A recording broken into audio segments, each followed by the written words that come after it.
中国成语负荆请罪。战国后期，七雄并立，其中秦国最强，常有吞并六国之心。赵国虽不如秦国强大，却有2位不可多得的人才，文有蔺相如，武有廉颇。那年，秦昭襄王听说赵惠文王得到了稀世珍宝和氏璧，便派人送信给赵王，说愿意用15座城池来换这块玉璧。赵王接到信后，急得团团转，给吧，怕秦王言而无信，白白丢了宝贝；不给吧，又怕秦国借口兴兵问罪，满朝文武面面相觑，没有人敢出使秦国。这时，谋贤向赵王推荐了蔺相如。真有个门客叫蔺相如，此人智勇双全，可以担此重任。蔺相如被召入宫中，赵王问他：秦王要用15座城换和氏璧，先生觉得该不该去？蔺相如毫不犹豫地回答：秦强赵弱，不能不答应。如果大王信不过秦王，臣愿意带住和氏璧出使秦国。秦王若给城，璧就留下；秦王若不给城，臣一定完璧归赵。到了咸阳，秦王在章台宫接见蔺相如。秦王看到和氏璧，爱不释手，传给左右嫔妃和大臣观看，众人齐声喝彩，却绝口不提15座城的事。蔺相如站在殿下，见秦王毫无诚意，心中暗暗注急。他灵机一动，上前一步说：大王，这块璧上有一点小瑕疵，请让臣指给大王看。秦王信以为真，把璧还给了蔺相如。蔺相如接过和氏璧，立刻后退几步，靠着一根柱子，怒发冲冠，大声喝道：大王，臣看大王根本没有用臣换璧的意思，现在璧在臣手中，大王若再逼臣，臣的头和这块璧就一起撞碎在这根柱子上。说住，他高举和氏璧，作势要往柱子上撞。秦王大惊失色，连忙道歉，又命人拿来地图，假装指了15座城给赵国。蔺相如知道秦王不过是在敷衍，便说和氏璧是天下至宝，赵王送璧之前斋戒了5天，大王也应当斋戒5天，在朝廷上举行隆重的仪式，臣才敢献上玉璧。蔺相如回到宾馆，连夜让随从换上破旧衣裳，怀揣和氏璧逃回了赵国。几年后，秦国又借口与赵国和好，在渑池设下宴会，请赵王前往。宴会上，秦王借着酒意，请赵王淡色，赵王不敢拒绝，便淡了一曲。秦王立刻让史官记下：某年某月某日，秦王令赵王淡色。这分明是在羞辱赵国。蔺相如挺身而出，端着一个瓦盆走到秦王面前，说：赵王听说秦王擅长秦国的音乐，请秦王敲瓦盆助兴。秦王脸色一变，不肯敲。蔺相如跪在秦王面前，大声说：臣和大王只有5步的距离，大王若不敲，臣颈中的血就要溅到大王身上了。秦王的侍卫想要上前，被蔺相如瞪了一眼，吓得不敢动弹。秦王无奈，只得敲了一下瓦盆。蔺相如立刻让赵国史官记下：某年某月某日，秦王为赵王敲瓦盆。直到宴会结束，秦王始终没有占到上风。蔺相如又一次保全了赵国的尊严。回国后，赵王封蔺相如为上卿，位子在廉颇之上。廉颇是赵国的名将，征战沙场数十年，攻无不克，战无不胜。这样一位老将，听说蔺相如一个靠嘴皮子吃饭的门客，官位居然比自己还高，心中万分不服。他在家中来回踱步，越走越气，一掌拍在案几上，茶盏跳了起来，水洒了一桌。我廉颇在沙场上出生入死，刀头舔血，为赵国开疆拓土，立下多少汗马功劳。他蔺相如呢，不过是凭住一张嘴，说了几句话，就爬到了我头上，这口气我怎么咽得下？他对身边的人说：等我碰到蔺相如，一定要好好羞辱他一番。这话很快传了出去，传到了蔺相如的耳朵里。蔺相如听后，沉默了片刻，什么也没说。从那天起，他处处避让廉颇，每逢上朝，他就托病不去，不愿和廉颇争位次先后。有一次，蔺相如乘车出门，远远看见廉颇的车马迎面而来，他立刻让车夫调转车头，拐进旁边的一条小巷子里，等廉颇的车队过去了，才出来。蔺相如的门客们看到这一幕，心中十分不满，他们聚在一起，议论纷纷。其中一个门客站出来，直言不讳地对蔺相如说：我们离开家乡，抛弃亲人来投靠您，是因为仰慕您的为人。如今您和廉颇同朝为官，他几次三番出言不逊，您不但不还击，反而处处躲着他，连车都要让路，这也太胆小怕事了吧。我们这些人都替您感到羞耻，请允许我们告辞离去。蔺相如听了这话，放下手中的书简，看着这些跟随他多年的门客，缓缓开口：你们觉得连将军和秦王相比，谁更厉害？门客们面面相觑，答道：那当然是秦王厉害。蔺相如点了点头，秦王那么厉害，威震天下，我蔺相如尚且敢在秦国的大殿上当面斥责他，骂他的臣子，让他为赵王敲瓦盆。我连秦王都不怕，难道会怕连将军吗？门客们愣住了。蔺相如站起来，走到窗前，望着远处连绵的城墙，语气变得沉重起来。我只是在想，强大的秦国为什么迟迟不敢大举进攻赵国？不是因为他们仁慈，而是因为赵国有我和连将军在。如果我和连将军闹翻了，两虎相斗，必有一伤。到时候秦国趁虚而入，赵国就完了。那个时候，谁来保护赵国的百姓？谁来守卫赵国的疆土？他转过身，看着门客们，一字一句地说：我之所以处处忍让连将军，不是怕他，而是把国家的危急就在个人的恩怨之前。门客们听完，一个个低下了头，心中既惭愧又敬佩。这番话不知怎么传了出去，像风一样在邯郸城里传开了。大街小巷、茶楼酒肆，人们都在议论蔺相如的这番话。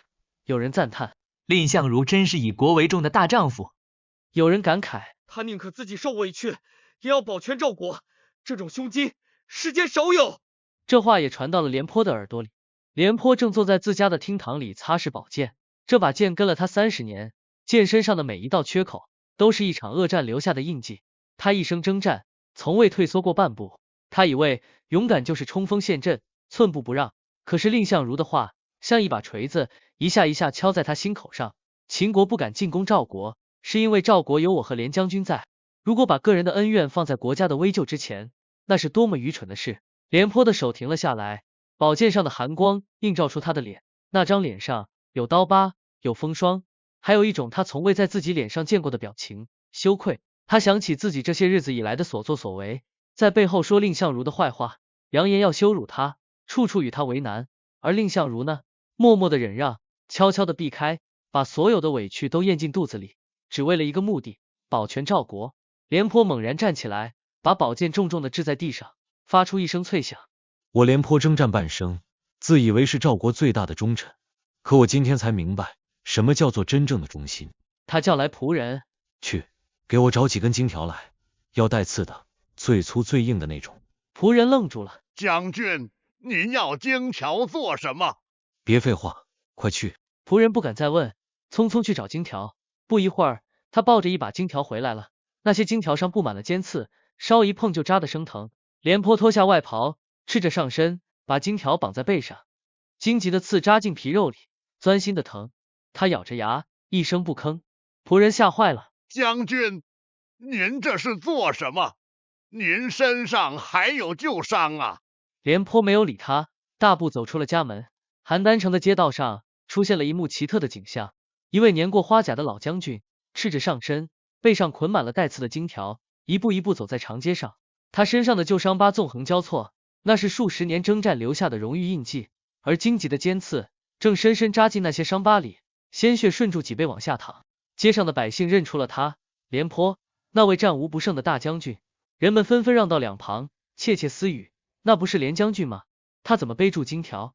听说是去找蔺相如请罪，真的假的？连将军那样的人也会认错？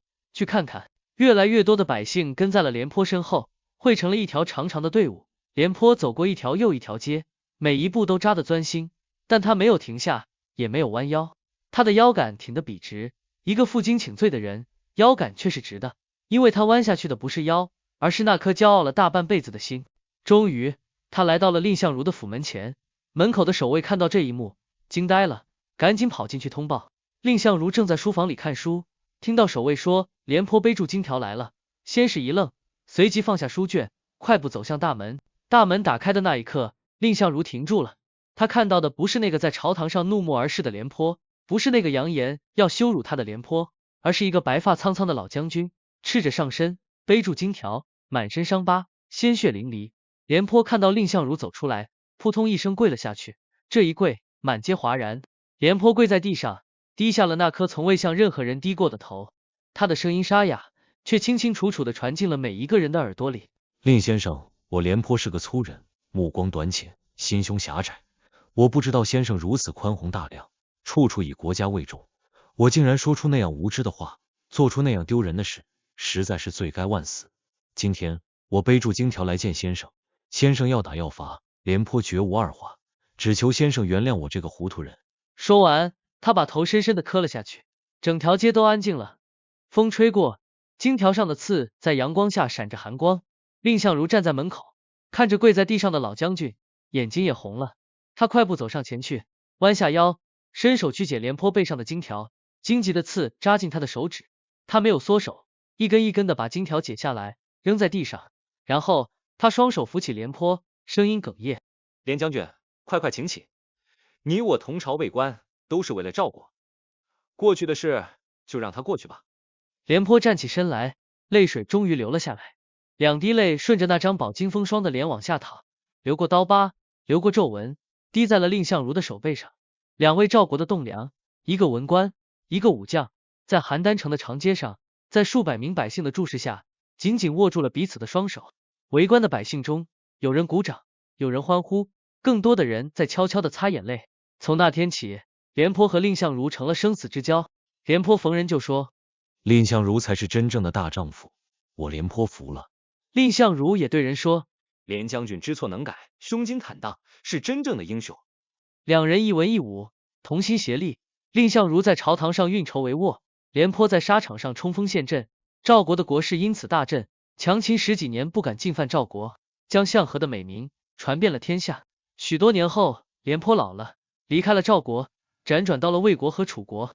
他在楚国的时候，仍然念念不忘赵国，常对人说：“我想率领赵国的子弟兵打仗。”楚王派人去打听廉颇的近况，回报说，廉将军虽然老了，但饭量还很大，一顿饭能吃1斗米，10斤肉，只是他上了几次厕所。楚王叹了口气，没有再用他。廉颇最终在楚国抑郁而终。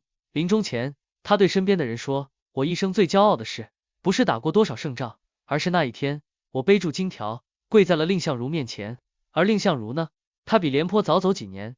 他走的时候，赵国的百姓自发的为他送葬，队伍绵延数十里。邯郸城的百姓们流传着一句话：蔺相如教会了我们什么叫做宽容，廉颇教会了我们什么叫做勇气。一个人同时拥有这两样，才是真正的强大。时光流转2000年，负荆请罪这个成语流传至今。它不仅仅是一个关于认错的故事，更是一个关于成长的故事。谁都会犯错，但真正的勇者，不是从不犯错的人，而是犯了错之后，敢于放下身段，背住金条去道歉的人。那金条上的刺，扎在背上，疼在心里，但只有疼过，才会记得，只有记得，才会改变。这世上最难的事情，不是战胜敌人，而是战胜自己的骄傲。廉颇做到了，所以他是真正的名将。负荆请罪比喻主动向人认错、道歉，甘愿受罚。这个故事告诉我们，真正的强者不怕承认错误，知错能改，不仅不会损害尊严，反而会赢得更大的尊重。个人的恩怨要让位于集体的利益，胸怀宽广，以大局为重，才是真正的智慧。